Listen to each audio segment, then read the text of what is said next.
नमस्कार मंडळी, शानदार मराठी रेसिपीमध्ये सर्व खवय्यांचे मनापासून स्वागत आहे. उपवास म्हटलं कोणताही उपवास असो, संकष्टीचा असो, एकादशीचा असो किंवा शनिवार असो, मंगळवार असो, कोणत्याही उपवासाला साबुदाण्याचे पदार्थ बनतातच आणि त्यामध्ये हमखास असतो साबुदाण्याचा वडा. पण आज मी तुम्हाला वेगळ्या पद्धतीने हा मिरची वडा बनवून दाखवणार आहे. साबुदाण्याचा वडा नाही बरं का, भरलेली मिरचीचा वडा. तुम्हाला साबुदाणा भिजवण्याची गरज नाही, कोणतीही पूर्वतयारी करायची नाही ना. हा मिरची वडा तेल पिणार, अजिबात तेलकट न होता एकदम कुरकुरीत व भन्नाट लागणार. एकदा ही रेसिपी ट्राय करा आणि तुमची प्रतिक्रिया मला कमेंट बॉक्समध्ये नक्की कळवा. तुम्ही कशा पद्धतीने मिरची वडा बनवता. कोणती वाटी सेट करून घ्या आणि त्याच वाटीने तुम्हाला साबुदाणा घ्यायचा आहे. वजनी प्रमाणामध्ये बघायला गेलं की 150 ते 200 ग्रॅम साबुदाणा आहे. आता ह्या साबुदाण्याला आपल्याला चांगल्या प्रकारे स्वच्छ धुवून घ्यायचा आहे. ह्याला भिजत ठेवायचं नाही, फक्त स्वच्छ धुवून घ्यायचं आहे. कारण की मार्केटमधून पॅकेट बंद आणल्यावर ह्याला जास्त दिवस स्टोअर करण्यासाठी केमिकल लावतात. ते केमिकल निघायला पाहिजे. 2 ते 3 वेळा धुवून घ्यायचं आहे आणि ह्याच्यामधला स्टार्च निघून जायला पाहिजे. अगोदर ह्याला धुवून घेतो आणि मग ह्याच्यामधलं पाणी वेगळं करून टाकतो. तर मंडळी, साबुदाण्याला 2 ते 3 वेळा स्वच्छ धुवून घेतलेलं आहे. ह्याच्यामधलं पाणी वेगळं करून टाकलेलं आहे. आता याला थोडा वेळ आपण बाजूला ठेवू, तोपर्यंत आपण पुढची तयारी करून घेऊ. तर मंडळी, या रेसिपीसाठी मी 2 कच्चे बटाटे घेतलेले आहेत. त्याची साल काढून घ्यायची आहे आणि ह्याला आपल्याला किसून घ्यायचं आहे. तुम्ही बारीकवाल्या छिद्राने किसून घ्या किंवा मोठ्यावाल्या छिद्राने किसून घ्या, पण बटाटे उकडून घेऊ नका ह्या रेसिपीसाठी. ना तुम्हाला साबुदाणा भिजवायचा आहे. आणि मी तुम्हाला एकदम वेगळ्या पद्धतीने तेलामध्ये कसं तळायचं ते दाखवणार आहे. त्याच्यासाठी तुम्हाला कच्चे बटाटेच पाहिजे आणि त्याला किसलेलं सुद्धा पाहिजे, म्हणजे बाइंडिंग चांगली येणार. जितकं मी तुम्हाला प्रमाण दाखवलेलं आहे त्या प्रमाणानुसार 2 बटाटे परफेक्ट आहेत. तुम्ही साबुदाण्याचं प्रमाण वाढवलं की बटाट्याचं प्रमाणसुद्धा वाढवायचं आहे.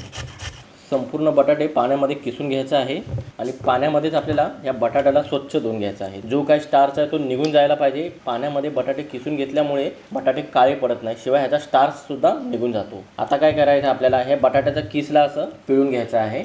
बटाट्यामधलं पाणी पिळून झालं की ह्याला साबुदाण्यामध्ये काढून घ्यायचं आहे. आता इथे आपल्याला जास्त मसाले नाही वापरायचे आहेत. एक वाटण बनवून घ्यायचं आहे. पण मी इथे अगोदरच एक वाटण बनवून ठेवलेलं आहे. एकदम सोप्या पद्धतीचं वाटण आहे. 50 ग्रॅम शेंगदाणे घ्यायचे आहेत किंवा 100 ग्रॅम शेंगदाणे घ्या तुमच्या क्वांटिटीनुसार. त्याच्यामध्ये 4 ते 5 हिरव्या मिरच्या किंवा तिखट तुम्ही तुमच्या आवडीनुसार कमी जास्त करू शकता. 1 ते 1.5 चमचे जिरे टाकायचे आहे आणि असं जाडसर वाटून घ्यायचं आहे. हेच वाटण आपल्याला मिरचीमध्ये सुद्धा वापरायचं आहे. 2 ते 3 चमचे आपल्याला वाटण वापरायचं आहे किंवा तुमच्या क्वांटिटीनुसार वापरा. चवीनुसार मीठ टाकायचं आहे आणि ह्या सर्व जिन्नसांना चांगल्या प्रकारे एकजीव करायचा आहे. सर्व जिन्नस चांगल्या प्रकारे एकजीव झालेले आहेत. आता ह्याच्यामध्ये आणखीन बाइंडिंग पाहिजे. त्याच्यासाठी काय करायचं, आपल्याला बगरचं पीठ टाकायचं आहे. बगर मिक्सरला वाटून घ्यायचं आहे आणि त्याच्यामध्ये आपल्याला ह्याचं पीठ टाकायचं आहे. 4 ते 5 चमचे टाका किंवा जोपर्यंत बाइंडिंग येत नाही तोपर्यंत थोडं पीठ मिक्स करत चांगल्या प्रकारे ह्याला एकजीव करून घ्या. आता ह्याची चव थोडीशी चांगली येण्यासाठी, म्हणजेच की थोडीशी आंबूस चव येण्यासाठी इथे आपल्याला दही नाही वापरायचं आहे. इथे आपल्याला अर्ध्या लिंबाचा रस वापरायचा आहे. दही वापरलं की ह्याला जास्त पाणी सुटेल, म्हणून दही वापरणं टाळा इथे. तर मंडळी पाहू शकता, ह्या पिठाला मस्त बाइंडिंग आलेली आहे. अशी बाइंडिंग यायला पाहिजे. 6 ते 7 चमचेच बगर लागलेला आहे याच्यामध्ये आणि मस्त अशी ही बाइंडिंग आली की थोडा वेळ आपण ह्याला बाजूला ठेवू.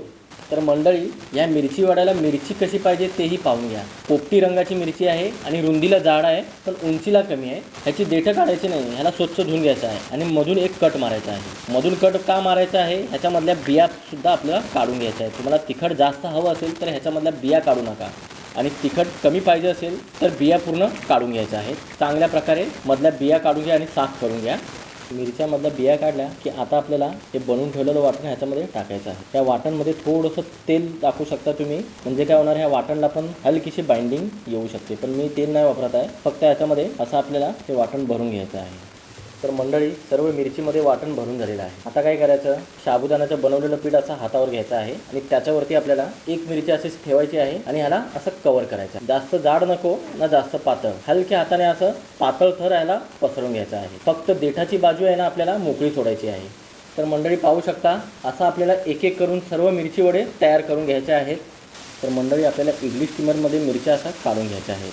इडली स्टीमरच्या प्रत्येक खाण्याला तेल लावायचं आहे. आता ह्याला वाफवायचं का, कारण की आपण साबुदाणा भिजवला नव्हता, उकडलेले बटाटेसुद्धा वापरले नव्हते. तर ह्याच्यामधला कच्चेपणा जाण्यासाठी ह्याला वाफवणं फार महत्त्वाचं आहे. शिवाय जी वस्तू आपण भिजवून वापरतो त्याला तेल जास्त पकडतं. म्हणजे की साबुदाणा भिजवून वापरला आणि उकडलेले बटाटे वापरले की वड्यांना तेल जास्त पकडतं. म्हणून तेल कमी पकडण्यासाठी इथे आपल्याला अगोदर ह्याला वाफवून घेणं महत्त्वाचं आहे. जितक्याही मिरच्या तयार आहे त्या आपल्याला असं इडली स्टीमरमध्ये काढून घ्यायच्या आहेत. मंडळी, इथे अगोदरच स्टीमरमध्ये पाणी गरम होण्यासाठी ठेवलं होतं. पाणी चांगल्या प्रकारे गरम झालं की एक एक करून सर्व भांडे ठेवायचे. जितकेही भांड्यामध्ये ह्या मिरच्या तुम्ही ठेवलेल्या आहेत आता काय करायचं, गॅस फास्ट करायचा आहे, झाकण लावायचं आहे आणि 10 मिनिटापर्यंत वाफवून घ्यायचं आहे. आता जोपर्यंत बॅटर सेट होते तोपर्यंत आपण मस्त चटणी बनवून घेऊ. त्यासाठी मिक्सरच्या भांड्यामध्ये 4 ते 5 हिरव्या मिरच्या घ्यायच्या आहे किंवा तिखट तुम्ही तुमच्या आवडीनुसार कमी जास्त करू शकता. 2 इंच आलं असं लहान तुकडे करून घ्यायचं आहे. लसूण नाही वापरायचं.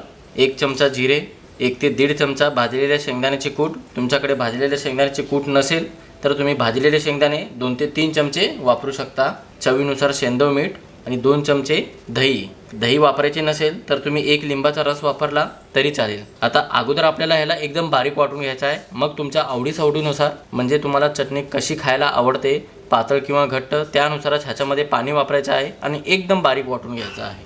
तर पाहू शकता मंडळी, मी थोडीशी पातळ बनवलेली आहे ही चटणी. तुम्ही वाटलं तर या चटणीची कन्सिस्टन्सी घट्ट ठेवू शकता. आता चटणी पूर्णपणे तयार झाली की थोड्या वेळाला आपण बाजूला ठेवू. तर मंडळी बरोबर 10 मिनटं झालेली आहेत. आता झाकण काढायचं आहे आणि स्टीम झालेला आहे की नाही बघायचं आहे. पाहू शकता परफेक्ट हे स्टीम झालेलं आहे. थोडंसं हात लावून बघायचं आहे.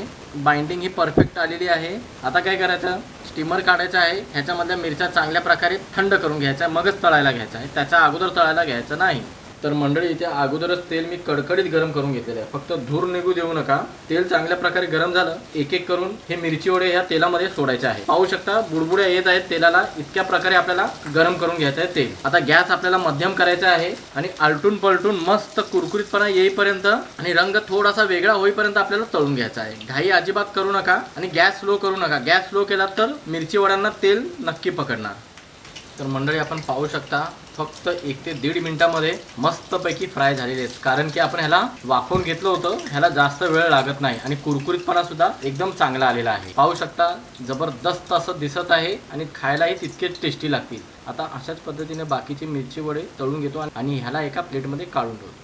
तर मंडळी जितकं मी तुम्हाला प्रमाण दाखवलेलं आहे सर्व साहित्यांचं, त्या प्रमाणानुसार ही मिरची वडे बनवणार तर असे 9 मिरची वडे हमखास तयार होणार. आणि पाहू शकता दिसायला किती सुंदर दिसत आहे आणि जबरदस्त असा कुरकुरीतपणा आलेला आहे आणि अजिबात तेलकट नाही झालेलं आहे बरं का. हे तेल पीत नाहीत पण खायला एकदम भन्नाट लागतात. एकदा अशा पद्धतीने तुम्ही मिरची वडे बनवून पहा. मी तुम्हाला एक कापून दाखवतो. मधूनही मस्त फ्राय झालेले आहेत, अजिबात कच्चेपणा नाही. आणि एकदा ही रेसिपी ट्राय करा ह्या एकादशीला आणि तुमची प्रतिक्रिया मला नक्की कमेंट बॉक्समध्ये कळवा. आजची रेसिपी कशी वाटली.